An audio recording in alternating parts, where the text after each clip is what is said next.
If you're a woman over 55, what I'm about to share with you could spare you endless frustration, emotional drain, and unnecessary complications in your golden years. These are 5 harsh realities that far too many women discover way too late about modern dating at this stage of life. Whether you've recently come out of a long marriage, lost a spouse, or been navigating the single scene for years, you need to hear this straight up. Society bombards us with messages that we need a partner to feel complete, that being alone means you're missing out, or worse, that you're somehow failing as a woman. But what if I told you that embracing independence right now might be the most empowering choice you ever make? What if the fairy tale romance Hollywood sells us no longer fits the life you've built for yourself? And guess what? That's not just okay, it's liberating. This isn't coming from a place of cynicism or resentment toward men, far from it. This is about raw honesty, the kind of real talk that your well-meaning friends or those glossy magazines won't give you. It's about recognizing the truths that come with age, wisdom, and the hard-won self-awareness that only decades of living can provide. In a world where dating apps promise endless swipes and second chances, we're often pressured to jump back in to find the one again. But at 55 plus, the rules have changed, your priorities have shifted.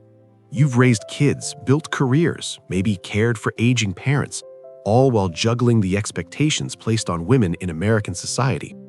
Now it's your time. So if you're ready to challenge the narrative that a relationship is the ultimate goal, let's dive in. These truths might sting at first, but they could save you from settling for less than the freedom you deserve. Reason 1. Your financial independence is more fragile than you think, and dating could shatter it. Let's start with the money talk, because ladies, this is where so many of us get blindsided. By 55, you've likely spent decades scraping together your financial security. Maybe you worked full-time while raising a family, or perhaps you took time off for kids and had to play catch-up later. In America, where women still earn less on average and often shoulder more unpaid labor, that nest egg, your 401k, IRA, home equity, or Social Security benefits, is your lifeline. It's what allows you to travel to see grandkids, cover unexpected medical bills, or simply enjoy a latte without guilt. You've earned every penny through grit and sacrifice. But enter modern dating, and suddenly that security is on the line in ways you might not anticipate. Picture this. You're on a dating app like Bumble or Our Time, tailored for mature singles. You match with a charming guy, let's call him Tom, who seems stable, retired engineer, owns his home in the suburbs. Dates turn into something more serious. You start splitting costs, which feels fair at first, but then the realities creep in. Tom mentions his alimony payments from a messy divorce are eating into his budget. Do you offer to cover more dinners? Maybe. Then he suggests a weekend getaway to the Florida Keys. Romantic, right? But who pays for the flight upgrades or the unexpected resort fees? Before you know it, you're dipping into your savings for shared experiences, rationalizing it as investing in us. But here's the brutal part no one warns you about. Blending finances at this age isn't just about date nights. It's about the long-term entanglements that can derail your plans. In the US, where healthcare costs are skyrocketing, think Medicare gaps and out-of-pocket expenses for everything from dental work to prescriptions. A partner's health issues can become your financial burden. Suppose Tom has a chronic condition like diabetes, common in our age group. His insurance doesn't cover all the specialist visits or medications. If you're living together or married, those costs could spill over. I've heard stories from women in support groups who ended up selling jewelry or delaying their own retirement dreams to help cover a boyfriend's unexpected surgery. One woman I know, a retired teacher from Ohio, met a man online and moved in after a year. 6 months later, he needed knee replacement, $20,000 out of pocket after insurance. She felt obligated to contribute, wiping out her emergency fund. Now, at 62, she's back to part-time work at a local library just to rebuild. And don't get me started on the legal minefield. Prenups sound practical, but negotiating one at 55 feels clinical and unromantic. Yet without it, you're risking everything. In community property states like California or Texas, assets acquired during marriage could be split. Even cohabitation can lead to palimony claims if things go south. Your adult children might start fretting about their inheritance, especially if they've seen you struggle post-divorce before. His kids could view you as a threat to their dad's estate. Suddenly, family holidays turn into tense interrogations. Mom, why is he on the deed to your vacation condo? These blended family dynamics aren't just emotional, they're financial powder kegs. Probate courts are filled with cases where a late-in-life relationship led to years of litigation over wills and beneficiaries. Worse still, many men over 55 haven't planned as meticulously as women often have to. Statistics from the U.S. Census Bureau show women are more likely to face poverty in retirement due to wage gaps and longer lifespans. But if you're the one who's been frugal, why become his safety net? Maybe he lost big in the stock market crash of 2008 or has lingering debt from supporting grown kids. You didn't work those extra shifts or skip vacations to fund someone else's oversights. I'm not advocating selfishness. Generosity has its place, but protect your independence. In America, where Social Security for women averages lower due to career interruptions for childcare, every dollar counts. Dating casually? Fine. But serious commitment? Weigh if it's worth risking the financial autonomy you fought for. As one widow from New York told me, I dated a guy for 2 years, and when we talked marriage, his credit card debt surfaced. I walked away and never looked back. My peace of mind is priceless. Reason 2. You finally reclaimed your personal passions. Don't let dating sideline them again. Think about your life journey, sister. In your 20s and 30s, you were building careers, homes, families. The American dream sold to women often meant multitasking, corporate ladder by day, PTA meetings by night. Then the 40s hit with midlife pressures, sandwich generation duties, caring for kids and parents while perhaps dealing with a husband's career demands. Your hobbies? They took a back seat. That painting class you loved? Postponed. The book club? Canceled for soccer practice. The solo hikes and the Appalachian trails? Replaced by family vacations to Disney. But now, over 55, the kids are launched. Mostly, the career is winding down or done, and you've got this glorious window of freedom. It's your Renaissance era. Want to enroll in that online course on Italian cooking? Do it. Feel like joining a women's hiking group in the Rockies? Pack your boots. How about finally writing that memoir about your immigrant parents' story? The laptop is waiting.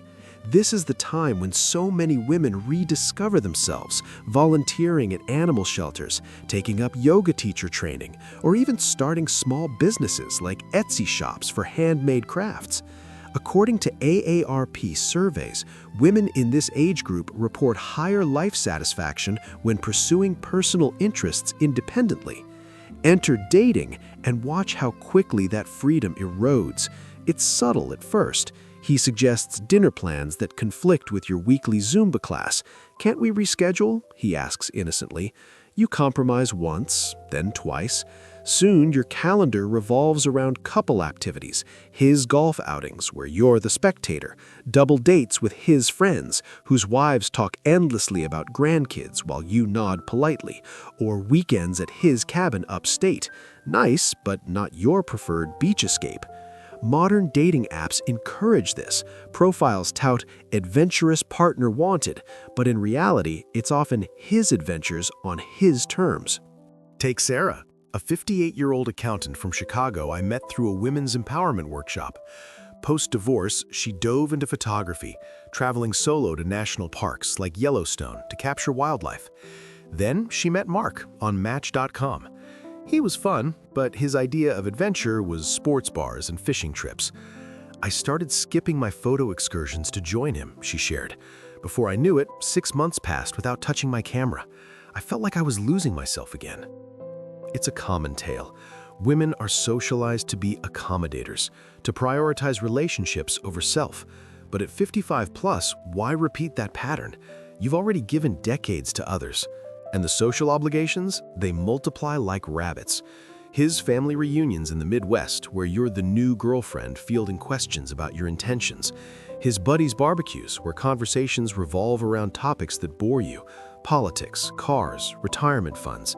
You end up smiling through it, but inside, you're resenting the time stolen from your passions. One study from the Journal of Marriage and Family highlights how late-life relationships can lead to reduced personal leisure time for women, who often bear the emotional labor of maintaining social ties. Here's the kicker. Loneliness isn't solved by constant companionship if it means sidelining what lights you up. Many women tell me they're happier alone, curating their days exactly as they please. Morning coffee with a good book, afternoons gardening in their backyard, evenings binge-watching Netflix without negotiation. In a country as vast as America, with opportunities from coast to coast, why tether yourself? Casual coffee meetups or group outings through meetup.com can provide connection without commitment. Your passions aren't negotiable anymore. You've earned this chapter. Don't let dating rewrite it. Reason 3. The unforgiving reality of health autonomy in the Medicare years. Dating could turn you into a caregiver or leave you vulnerable. This is the topic we all skirt around, but it's crucial, especially in America where healthcare is a patchwork of confusion and expense. By 55, our bodies remind us daily that time marches on. Aches from old injuries flare up. Routine checkups reveal new concerns: high blood pressure, osteoporosis, maybe early arthritis. Women live longer on average, per CDC data, but that means more years navigating a system where Medicare covers basics but leaves gaps for vision, hearing, and long-term care. You've likely planned for this: supplemental insurance, a gym membership to stay active, perhaps yoga for bone health. But when you date seriously at this age, you're not just sharing dinners, you're potentially sharing health burdens. Statistically, men develop chronic issues earlier, and women often step into caregiving roles out of habit or love. Imagine meeting a great guy, say at a senior center dance in Atlanta.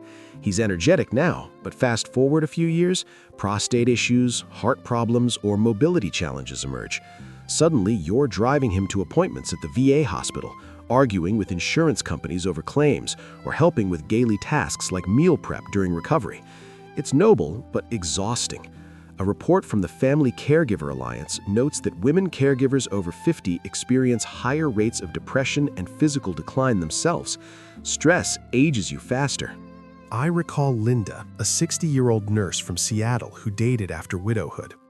Her boyfriend seemed fit, but at 65, he had a stroke. I became his full-time nurse, she said. My own arthritis worsened from the strain, and I missed my annual mammogram. It cost me my health and hobbies. And the financial hit? Caregiving supplies, home modifications like ramps, thousands out of pocket even with Medicare. If you're the one who falls ill first, will he reciprocate? Sadly, stories abound of men bailing when the going gets tough, leaving women emotionally shattered and financially tied through shared leases or joint accounts. In our healthcare system, where long-term care isn't fully covered, this risk is amplified. Nursing homes cost $100,000 plus annually in many states, per Genworth data. Why sign up for that uncertainty? Staying independent means controlling your health narrative, choosing your doctors, pacing your days to include rest, and avoiding the burnout of dual caregiving. It's not cold, it's self-preservation. As women, we've cared for everyone. Now, care for you. Reason 4. Embracing your established routines isn't stubbornness, it's self-optimization, and dating disrupts it. By 55, you've fine-tuned your life like a well-oiled machine. You know exactly how you thrive. That perfect morning ritual with green tea at 7 a.m., followed by a walk in the neighborhood park. Your thermostat set to 72 degrees for optimal comfort. Dinner at 6 p.m. sharp with your favorite shows queued up. Sleep by 10, up by 6. Rhythms honed over years to maximize energy and mood. In America, where women juggle more, these routines are survival tools, not quirks. Society pushes flexibility. Be open to change, scream the self-help books. But you've been flexible, adapting to husband's schedules, kids' demands, boss's whims. Now, why compromise? Dating introduces chaos. He likes late nights watching ESPN. You're an early bird. He cranks the AC to 68. You shiver. Small? Maybe at 30. At 55, they compound into daily irritations. One couple I know split over snoring. Hers from allergies, his refusal to use a CPAP. Trivial? Not when sleep deprivation affects your health. Food preferences clash too. You're plant-based for heart health, he's a steak and potatoes guy. Grocery shopping becomes a battle. Bathroom time? He hogs it for his elaborate shave while you're rushing for your Pilates class. Examples like this fill online forums for mature daters, women regretting how compatibility issues magnify with age. You've got limited time. Every discomfort matters. And home setup? Your space is sanctuary. Bookshelves organized, kitchen gadgets just so. Sharing means renegotiating everything. A friend in Florida fought over closet space for 2 years before parting. It's not petty, it's quality of life. You've optimized for peace. Don't let dating de-optimize it. Take my friend Diane from Pennsylvania. At 57, she had her home dialed in perfectly. Cozy living room with her favorite armchair facing the window for bird watching, kitchen stocked with her organic teas and gluten-free staples. She'd finally nailed managing her IBS after years of trial and error. Then she started dating Ron, a widower she met at a local wine tasting. He was charming, and things moved fast. Within a year, he was spending most nights at her place. But Ron liked the house at 68 degrees in winter. Saves on heating bills, he'd say, while Diane needed 72 to keep her joints from aching. They bickered constantly about the thermostat. He rearranged her pantry to make it more efficient, tossing half her specialty items because we don't need all this clutter. Her morning routine, quiet meditation with her journal, got interrupted by his habit of blasting Fox News over coffee. What started as minor annoyances snowballed into daily resentment. Diane told me, "I felt like a guest in my own home." After 30 years of finally having things my way, I was back to negotiating every little detail. They broke up after 18 months, and Diane said the relief was immediate. I turned the heat up, put my teas back where I like them, and slept better than I had in years. These stories aren't rare. Scroll through any Reddit thread like r/datingover50 or Facebook groups for women over 55, and you'll see dozens of similar confessions. Women lamenting how a new partner disrupted sleep cycles, eating habits, even the way they fold laundry. At this age, we're not as resilient to constant low-level stress. Cortisol from ongoing friction affects immunity, blood pressure, mood, things we can't afford to gamble with when heart disease is the leading killer of American women post-menopause. You've spent decades adapting to others. Now your body and mind crave stability. Embracing your routines isn't rigidity, it's wisdom. It's knowing that a predictable, comfortable environment is medicine for the soul. Don't let dating force you into another round of concessions you don't have the bandwidth for. And let's be honest about intimacy and living arrangements too. Many women over 55 find their libido has shifted, maybe due to menopause, medications, or simply changing priorities. You might be perfectly content with occasional affection rather than nightly expectations. But dating often comes with pressure to cohabitate or share a bed full-time. Separate bedrooms? That's still taboo in many circles, even though sleep experts recommend it for couples with different schedules or snoring issues. Why upend your king-sized bed's sanctuary, complete with your weighted blanket and white noise machine, for someone else's restless legs? Your comfort isn't negotiable anymore. Prioritizing your optimized life doesn't make you difficult, it makes you discerning. You've earned the right to say, "This is how I live best. Take it or leave it." And if a man can't respect that, he's not the right fit anyway. Reason 5. The drama you absolutely do not need, because at this stage, peace is non-negotiable. Ladies, life is short. By 55 plus, you've likely buried parents, maybe a sibling or close friend. You've watched health scares come and go. You felt the sharp clarity that comes with every new decade. Time is finite. In America, where we're constantly hustled, ads telling us to live your best life while pushing anti-aging creams and bucket list cruises, we know deep down what really matters. Peace matters.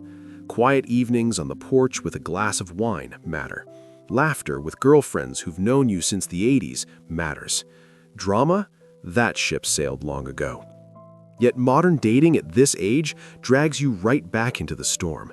Everyone over 55 carries baggage, and honey, it's not carry-on, it's a full set of Louis Vuitton steamer trunks. Ex-wives, ex-husbands, unresolved divorces, grown children with opinions, grandchildren who need boundaries. You think you're dating him, but really you're dating his entire complicated history. Start with the ex.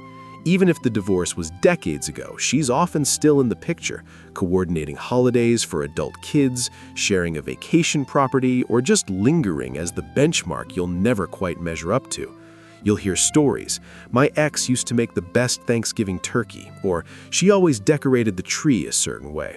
Subtle comparisons that chip away at your confidence. Worse are the ongoing entanglements. Alimony checks he gripes about, or sudden calls because she's in the hospital and he's still her emergency contact. One woman from my online community shared how her boyfriend of 3 years dropped everything to fly across the country when her ex-wife had surgery. Noble? Sure. But she spent Christmas alone while he played hero to the woman he'd sworn was ancient history. Then come the adult children, his and sometimes yours. In American culture, where family ties run deep and inheritance expectations are real, kids often view a new partner as a threat. His daughter might grill you at dinner. "So how long have you known my dad? Are you after his money?" Even if you're financially independent yourself. She might forget to invite you to family events or post passive-aggressive memes on Facebook about gold diggers. Your own kids might worry you're moving too fast or resent how your new man takes time away from them and the grandkids. Suddenly, you're mediating tensions you didn't create, walking on eggshells at gatherings, trying to prove you're not the wicked stepmother archetype. And the family drama multiplies from there. His sister, who doesn't approve because you're not like mom. His best friend, who's overly protective and gives you the third degree. Grandchildren you're expected to dote on, buying birthday gifts, attending recitals, even though they're not yours and you already have your own to spoil. One retiree from Arizona told me she spent hundreds every month on presents for her boyfriend's 5 grandkids just to stay in their good graces, only to be excluded from the family group chat anyway. But the emotional baggage runs deeper. After 55+ years, people have scars. He might have trust issues from being cheated on, making him jealous when you go out with girlfriends, or abandonment fears that manifest as neediness, constant texts, guilt trips if you want a weekend alone. Maybe he's still angry about a bad divorce settlement, and you become the sounding board for rants that have nothing to do with you. Women often end up as unpaid therapists, listening to decades of unresolved pain while suppressing their own needs. I heard from Patricia, a 59-year-old from Michigan who dated a man for 2 years. Every holiday turned into crisis management. His son's wife didn't like her, his daughter was going through a divorce and needed dad's emotional support, his ex called about taxes. I spent Thanksgiving mediating a fight between him and his kid over politics while my own pie burned in the oven, she said. I realized I was back in the same role I'd played in my marriage, keeping everyone happy except myself. When she suggested boundaries, he accused her of being selfish. She ended it and joined a women's travel group instead. Now she's planning a solo trip to Italy and says she's never felt freer. These dynamics aren't rare exceptions, they're the norm in late-life dating. Forums are filled with women exhausted from playing referee, counselor, and peacemaker all over again. You've already spent decades managing interpersonal chaos, workplace politics, in-law drama, teenage rebellions. Why volunteer for an encore in your retirement years? Peace of mind is the ultimate luxury, and it's priceless.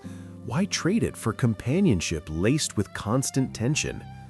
Look, I'm not suggesting you swear off men entirely and live like a hermit with 20 cats. Unless that's your dream, then go for it. This isn't about bitterness or giving up on connection. What I'm saying is that the traditional serious relationship leading to partnership model might not serve you anymore, and recognizing that is profoundly liberating. There are beautiful alternatives that give you companionship without the heavy costs. You can cultivate deep friendships with other women, those soul sister bonds that often outlast romances. Join book clubs through your local library, hiking groups via Meetup, or Red Hat Society chapters for fun outings. Many women over 55 are thriving in platonic Golden Girls living arrangements, sharing homes with friends for companionship and cost sharing without romantic complications. Casual dating is an option too. Coffee dates, dinner companions, dance partners at the senior center without the pressure of merging lives. Apps like Stitch focus on companionship over romance. Or hire an escort for events if you want arm candy for a wedding or cruise. Yes, non-sexual companionship services exist and are judgment-free. Travel groups tailored for solo women are booming. Companies like Overseas Adventure Travel or Women's Travel Club offer trips where you room with another woman, or alone, surrounded by like-minded sisters exploring the world. Volunteer together at animal rescues, food banks, or hospitals, meaningful connections without obligations. And some women discover their happiest chapter is solo-focused, deepening ties with children and grandchildren on their terms, pursuing passions like painting classes at community colleges, gardening guilds, or choir practice. They structure days exactly as they please, road trips in their RVs to national parks, quiet mornings with devotionals, evenings with a good thriller and herbal tea.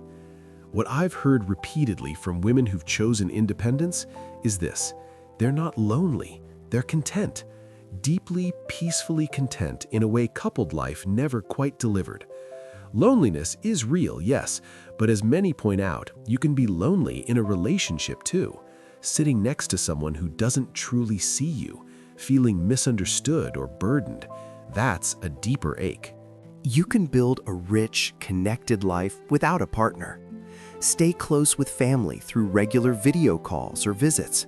Nurture friendships with weekly lunches. Adopt a pet for daily companionship. Shelters are full of senior dogs who need love too. Take classes, watercolor, Tai Chi, genealogy, to meet people naturally.